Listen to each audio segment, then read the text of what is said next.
नमस्कार दोस्तों, स्वागत है आप सभी का आपके YouTube चैनल मैथ्स एलिवेशन पर। और मैं जय कुमार एक बार फिर आपकी सेवा में हाजिर हुआ हूं। बहुत अच्छा प्रश्न लेकर के आए हैं आप लोगों के लिए। फटाफट से आ जाइए आप भी, ठीक है, और समझ लीजिएगा ये जो क्वेश्चन है कैसे होगा। ठीक है, देखना इसका क्या करना है, आपको इंटीग्रेशन करना है, बताने की आवश्यकता नहीं है। इंटीग्रेशन का साइन आपको दिख रहा है, ठीक है। चलिए तो देखो कैसे करना है, बढ़िया प्रश्न है ना। एक काम करते हैं, देखो ये दो हैं, दो फंक्शन है यहां पर, एक ये रहा दोस्तों, एक ये रहा, ठीक है। इन दोनों में से किसी एक को टी मान लेते हैं, है ना। अब प्रश्न यह है कि टी माने किसे, इसे या इसे, ठीक है। अब टी मानने का प्रोसेस हम आपको बहुत पहले से बहुत अच्छे तरीके से एक्सप्लेन कर चुके हैं। क्या मानते हैं दोस्तों, दो फंक्शन हो, तीन हो, जितने भी फंक्शन हो, उनमें से टी जो मानते हैं वो ऐसा फंक्शन होना चाहिए जिसका डिफरेंशिएशन करने के बाद जो लेफ्ट फंक्शन है वो हमारा आ जाए, ठीक है। तो अगर आप इसको टी मानोगे तो दोस्तों ये नहीं आएगा फिर बिल्कुल भी, इसीलिए जो रूट के अंदर है उसे टी मानो। और एक बात और सुन लेना हमारी, बहुत ही ध्यान से सुनना, कभी भी जब आपके सामने ऐसा क्वेश्चन हो, ठीक है, कि एक फंक्शन रूट के अंदर हो, एक रूट के बाहर हो, तो ध्यान रखना रूट के अंदर वाले को ही टी मानोगे आप, ठीक है। क्योंकि अगर रूट के बाहर वाले को टी मानोगे तो रूट के अंदर वाला बिल्कुल भी नहीं आएगा। इसलिए रूट के अंदर वाला जो फंक्शन है उसी को टी मानना। सुन रहे हो आप हमारी बात, रूट के अंदर वाला फंक्शन टी मानना है, बाहर वाला नहीं मानना है, ठीक है।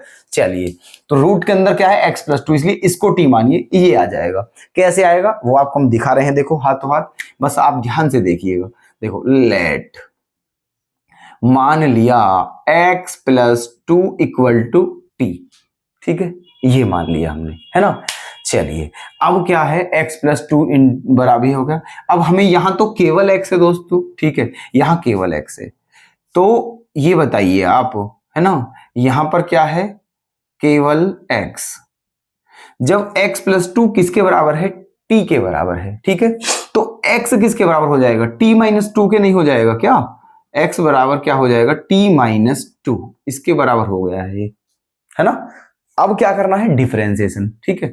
तो x का डिफरेंशिएशन क्या हो जाएगा, dx, ठीक है। x का डिफरेंशिएशन dx हो जाएगा, ठीक है, सीधी बात है ना। और इसका 0 हो जाएगा और बराबर में t का क्या हो जाएगा, dt, ठीक, ये हो गया है। अच्छा जी तो अब आपको क्या करना है, जहां क्वेश्चन में x+2 है वहां पर क्या रखना है t, जहां क्वेश्चन में x है वहां क्या रखना है t-2, और जहां dx है वहां क्या रखना है dt, ठीक है। देखो t मानने का प्रोसेस दोस्तों ये है कि अगर आपने क्वेश्चन में t मान लिया है तो फिर सारा का सारा क्वेश्चन जो भी फंक्शन है पूरा का पूरा, ठीक है, वो सारा t की फॉर्म में होना चाहिए, फिर x नहीं होना चाहिए कहीं भी। ये बात का ध्यान देना है हमें, ठीक है। तो देखो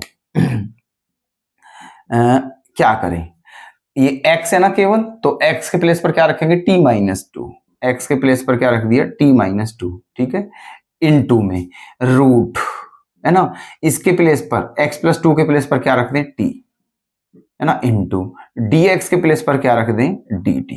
अब आप यहां बताइए कहीं भी क्या, यहां कहीं भी आपको x दिख रहा है, सभी जगह t दिख रहा है, ठीक है। यही करना होता है इस मेथड में, ठीक है। चलिए अब देखो, अब हो जाएगा इजीली। अब रूट टी की अंदर मल्टीप्लाई कर दीजिए, जब रूट टी की टी में करोगे तो क्या हो जाएगा दोस्तों, t√t हो जाएगा, है ना। और t का मतलब क्या है, t की पावर 1 है, और रूट टी का मतलब क्या है, t की पावर 1/2। और ये बात आप बहुत बेहतर तरीके से जानते हो कि अगर बेस सेम हो और उनकी मल्टीप्लाई करें तो पावर क्या होती है, प्लस होती है, और अगर बेस सेम हो उनका डिवाइड करें तो पावर क्या होती है, माइनस, ठीक है। तो देखो ये भी t है और ये भी t है, यहाँ t की पावर 1 है और यहाँ t की पावर 1/2 है। जब दोनों की मल्टीप्लाई करोगे आप तो t की पावर 1 + 1/2 3/2 हो जाएगा।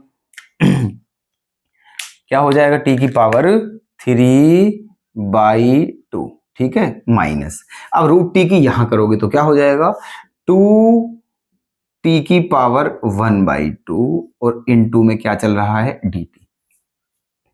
यहां तक कोई डाउट है किसी को भी, अगर हो तो प्लीज दोस्तों हमें फटाफट अभी के अभी बता दीजिए, ठीक है।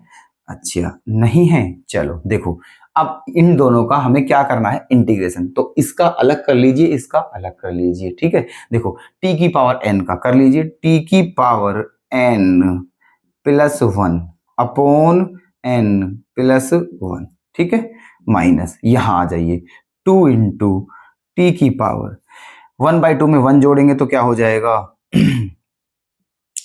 देखो यहां भी क्या हो जाएगा दोस्तों, टी की power n plus 1 upon n plus 1 और प्लस में c प्लस कर दिया है, ठीक है। चलिए तो क्या हो गया है टी की पावर 5/2, क्योंकि 2 एलसीएम लोगे तो टी की पावर हो गया है 5/2 और नीचे भी क्या हो जाएगा 5/2 माइनस यहाँ क्या हो गया है 2 इंटू टी की पावर 3/2, ठीक है, अपॉन में क्या 2 की पावर 3/2 और प्लस में क्या है दोस्तों c, ठीक है, क्या है प्लस में c, है ना। अब क्या करना है देखो हमें ये 2 कहां जाएगा दोस्तों, ऊपर जाएगा, ठीक है, 2 कहां जाएगा ऊपर, तो क्या हो जाएगा 2/5 टी की पावर 5/2, है ना, माइनस 2 2 जा 4/3, है ना, इंटू क्या हो जाएगा टी की पावर 3/2 और प्लस का c, ये हो गया है, ठीक है। यही आपका क्या है आंसर है ना। बस एक काम कर लीजिए कि जो टी है उसके प्लेस पर वही रख दीजिए जो आपने माना था, ठीक है। चलो रखिए फटाफट और आंसर बता दीजिए क्या आ जाएगा। देखो 2/5 है ना, टी के प्लेस पर क्या माना था x प्लस 2 की पावर क्या हो जाएगी 5/2 माइनस 4/3, है ना, x प्लस 2 की पावर क्या 3/2 और प्लस c, ठीक है। ये आ गया है आपका आंसर फाइनली, है ना।